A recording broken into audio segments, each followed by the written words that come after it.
So here is the subject. Econologics is the result of essentially 5,000 years of study of human history in the world of economics and finance. Huh? Yeah. You see, all the basic principles have already been summed up by the smartest people in history. It's nothing new. The only problem is we have gone so far afield of the natural laws of things, we don't recognize them. We're too busy trying to look at mutual fund returns. Who cares? No one's ever stopped to ask the question, should we even be in that? Oh, that's a different question. Exactly. So what I did is I said, okay, what has always worked? So I consulted from the earliest written document we have on planet Earth, found at the city of in was now Iraq. It is a Sumerian clay tablet. Sumeria was one of the first civilizations on our planet with written language. Probably many more before that, but that's beside the point. And it was written in what's called cuneiform language, which is the triangular stylus that pushes stuff in the clay and they bake it. Guess what the subject matter was of that clay tablet? Taxes. You've heard it before. Taxes. Okay? So that's how long taxes have been with us. Now go forward through time through the ancient Babylonians, the Romans, the Greeks had a lot to say about it, carved on their temples in Karnak and places like that. If you go through the classical economists of Europe during all the Napoleonic era up through modern day, statesmen, academics, 7 world major religions. Most every religion has covered these basic principles in and of themselves in one way or another. So what I try to do is I try to codify and bring together these basic elements, and we're going to talk about them as we go through the course here. But I found basically 23 basic concepts that have always worked in every political regime, tax regime, situation, civilization on Earth. Now 23 is not a good marketing number, so I pared it down to 21 with a couple of sub-principles. Okay, and I call it the golden route, and we'll discuss that in a little bit. However, Econologics is today's practical application of those basic principles in light of being in the matrix. Does that make sense? Now here, I want to make sure you understand something. There are these basic principles, and then there are arbitrary systems. Okay? So we talked about taxation already, right? Taxation is an arbitrary system. What do we mean by arbitrary? It violates natural laws, income taxation, by the way, not all, just income taxation. It violates basic principles. Because it does, by definition, we know the system is in place by somebody who benefits from it. Can we all agree on that? Okay, good. Which means in a zero-sum game, which is our economy, one person wins, one person must always lose.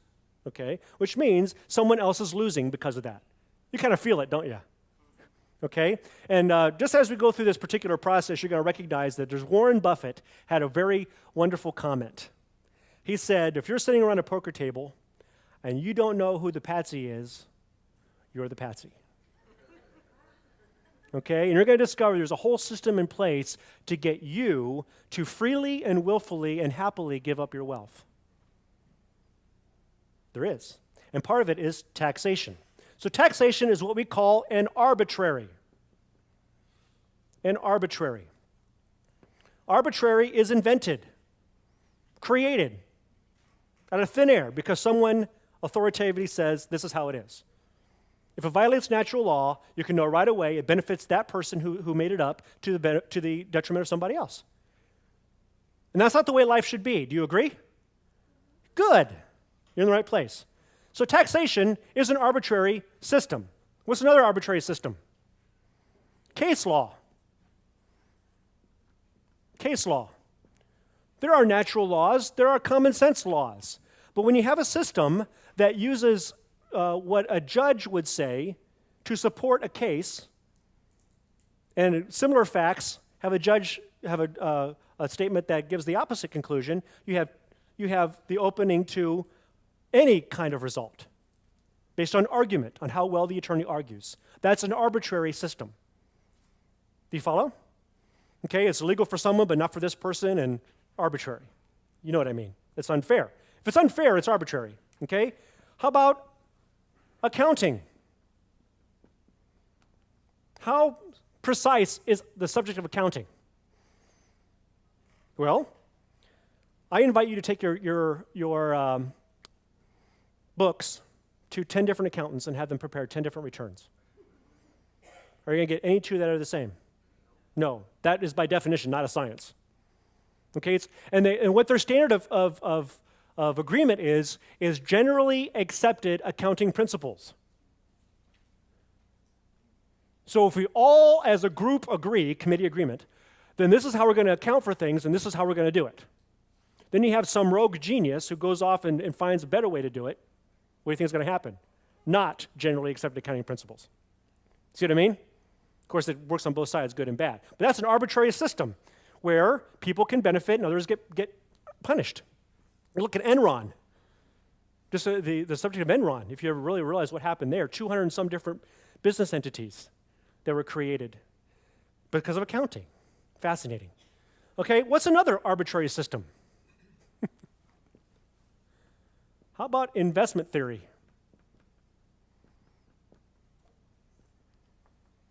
That's an arbitrary system. Investments, investment markets. Very arbitrary.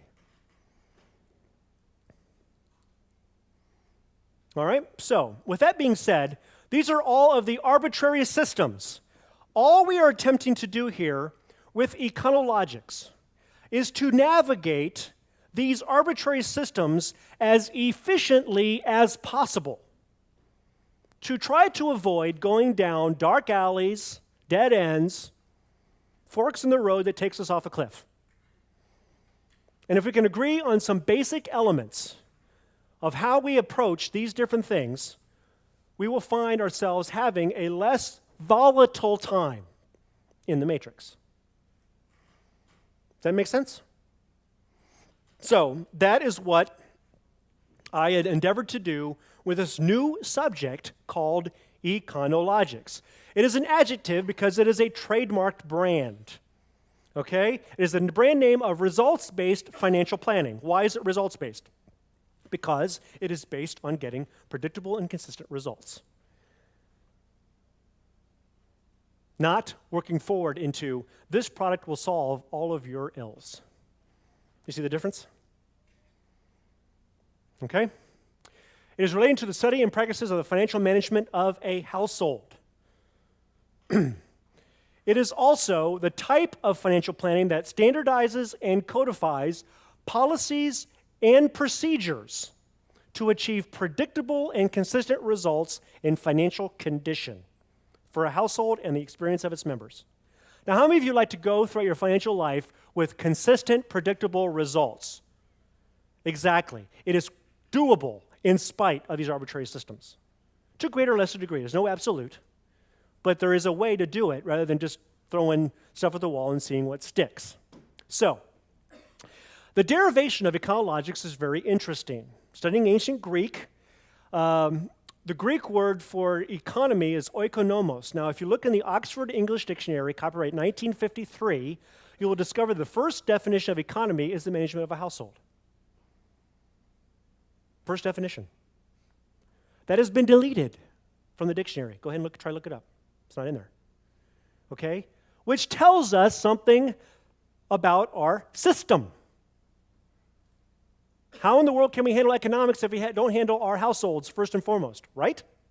Interesting. Oikonomos is actually a coined word from the work Oikonomicus, written by Xenophon in ancient Greece. And it was a conversation between Aristotle, the philosopher, and Christobulus, a household owner or a farmer, because it was an agrarian society back in ancient Greece. And they discussed the best ways to manage the resources of his farm. And that was the book Oikonomicus. And from that is derived the word economics, the management of a household. Logi means study of, and ecos, practices and skills. So Econologics as a subject is the study and the practices and skills of the financial management of a household, which is what the intentions of the financial planning profession actually are. So we're actually redefining a subject here. With that being said, let's take a look at exactly what it is we're doing. First of all, results.